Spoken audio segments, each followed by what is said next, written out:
एक राजा था और राजा ने दो बाज के बच्चे को लाया और दोनों बाज के बच्चे को लाने के बाद उससे बहुत प्यार हो गया उसको, और दोनों बाज के बच्चे को वहाँ के सबसे बेस्ट ट्रेनर को दिया और बोला कि इन दोनों बाज के बच्चे को सबसे कलाकारी बाज बनाना है। और वो ट्रेनर उन दोनों बाज के बच्चे को ट्रेनिंग देना स्टार्ट करता है। 1 महीने तक वो ट्रेनर उस दोनों बाज के बच्चे को लगातार ट्रेनिंग देता है, दिन रात ट्रेनिंग देता है। 1 महीना बाद राजा वापस देखने आते हैं कि मेरे दोनों बाज के बच्चे कितने ट्रेंड हुए। इसके बाद वो ट्रेनर पहले एक बाज के बच्चे को उड़ाता है। जब पहले बाज का बच्चा उड़ता है हवा में, खूब कलाकारी करता है और कलाकारी करने के बाद वापस आता है तो राजा खूब ताली बजाते हैं, खूब खुश होते हैं, शाबाशी देते हैं। अब इसके बाद ट्रेनर दूसरे बाज के बच्चे को उड़ाता है तो दूसरे बाज का बच्चा उड़ता है और उड़ने के बाद वापस आके बैठ जाता है। फिर कुछ दूर उड़ता है, फिर वापस आके बैठ जाता है। जब वो बाज का बच्चा तीसरे बार उड़ाता है और उड़ाने के बाद वो बच्चा फिर वापस आके बैठ जाता है तो राजा परेशान हो जाते हैं। राजा बोलते हैं कुछ भी हो, मुझे बाज का बच्चा उड़ता हुआ नजर आना चाहिए, ये मेरा सबसे फेवरेट बाज है। तो ट्रेनर हाथ जोड़ के खड़ा हो जाता है और बोलता है, महाराज मैं 1 महीना तक मैं दिन रात इसको ट्रेन किया लेकिन ये बाज का बच्चा नहीं उड़ पाया। अब मेरे बस की बात नहीं है कि इस बाज के बच्चे को मैं उड़ाऊंगा।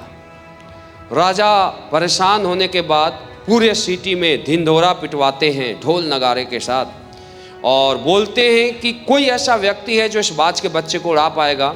अगर कोई भी व्यक्ति इस बाज के बच्चे को उड़ाया तो मैं उसे 100 केजी सोना, 100 केजी चांदी और 5 गांव गिफ्ट करूंगा।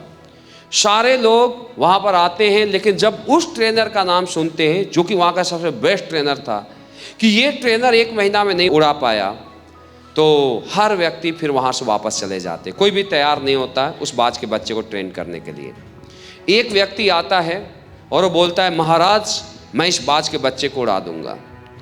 तो राजा बोलते हैं, देख लेना, अगर तू इस बाज के बच्चे को उड़ाया तो तुझे 100 केजी सोना, 100 केजी चांदी और 5 गांव गिफ्ट मिलेगा, लेकिन नहीं उड़ाया तो तुम्हें बहुत हार्ड पनिशमेंट मिलेगा। वो बोलता है, महाराज आप मुझे 10 दिन का टाइम दीजिए, मैं 10 दिन के अंदर इस बाज के बच्चे को उड़ा दूंगा। राजा उसे 10 दिन का टाइम देते हैं और ट्रेनर 10 दिन तक उस बाज के बच्चे को ट्रेनिंग देता है। 10 दिन बाद राजा वापस आते हैं, उनकी सेना वापस आती है, सारी प्रजा वहाँ पर भीड़ लगा के वापस आती है और इसके बाद सारे लोग उसे देख रहे होते कि आज क्या होगा। तो ट्रेनर पहले वाले बाज के बच्चे को उड़ाता है।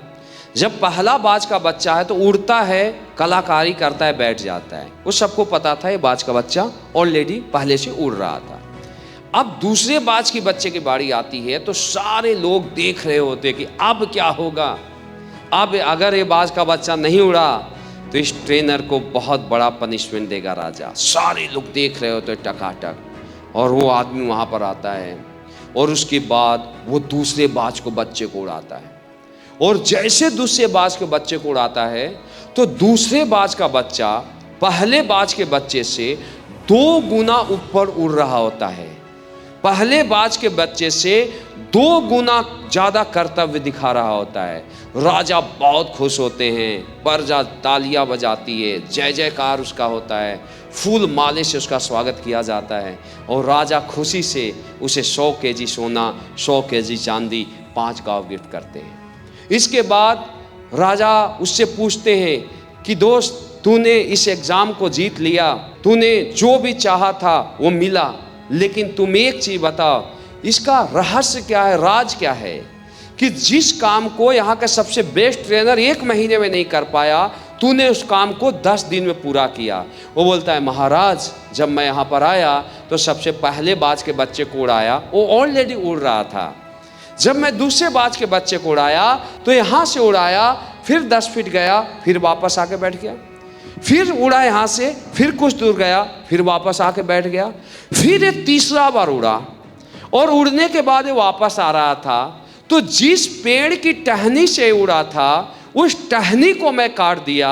जब ये वापस आया तो इसको बैठने का जगह नहीं मिला, ये फिर उड़ा, उड़ता गया, उड़ता गया, उड़ता गया और यहाँ का सबसे कलाकारी बाज बन गया। सहारा, जो बाज का बच्चा सबसे कलाकारी बाज बना, सहारा उसे 10 फीट भी नहीं उड़ने दे रहा था।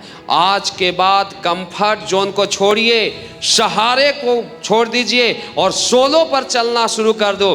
दिन रात एक करना पड़े लेकिन 5 दिन कर दो। कंफर्ट जोन को छोड़ दो दोस्त। जिस तरीके से कंफर्ट जोन को कोहली ने छोड़ा, आज क्रिकेट की दुनिया में पूजा होती है। रोनाल्डो ने छोड़ा, फुटबॉल की दुनिया में पूजा होती है। आज आपके मेंटर ने छोड़ा, डायरेक्ट सेलिंग की दुनिया में पूजा होती है। कंफर्ट जोन को छोड़ दीजिए, आगे आने वाले दिनों में डायरेक्ट सेलिंग की दुनिया में आपकी पूजा होगी दोस्त, 100% गारंटी है।